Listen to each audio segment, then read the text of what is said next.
presented by Fuse Entertainment.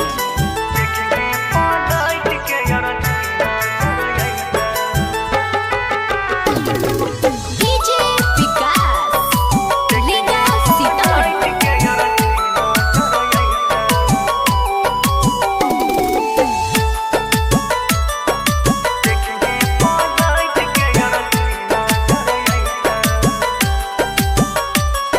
आगे आगे जानुगे डोली तो हर जाइतो त देखिए पलट के अरती नजर आइतो।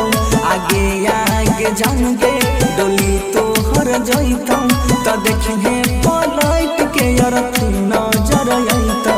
के ससुरा में सैया तोर घुमटा उठाइतो कि समसन में लोग हमर देहिया जरइतो। आगे आगे जानुगे डोली तो हर जाइतो त देखिए पलट के अरती नजर आइतो। के ससुरा में सैया तोर घुमटा उठाइतो कि समसन में लोग हमर देहिया जरइतो। आगे आगे जान गे डोली तो हर जाइतो त देखिए पलट के अरती नजर आइतो।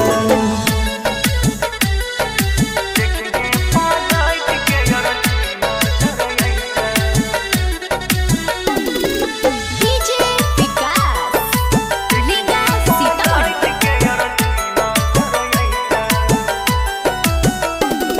जो भूल जाई है जानू कोई सब वादा रखने याद तहर पैतोगे ज्यादा। जो भूल जाई है जानू कोई सब वादा रखने याद तहर पैतोगे ज्यादा। तोरा जब पियावा सीना से सटैतो कमरों में जान गे ई दिल धर कैतो। आगे आगे जानू डोली तो हर जाइतो त देखिए पलट के अरती नजर आइतो।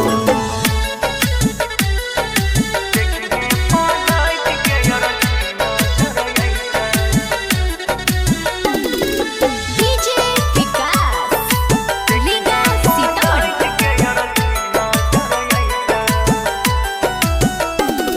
के ससुरा में तोहर मनोदान होइतो इने हमर जानू गे पिंडदान होइतो।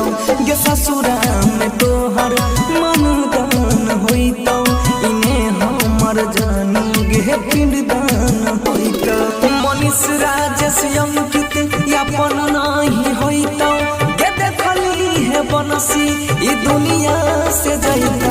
आगे आगे जानू डोली तो हर जाइतो त देखिए पलट के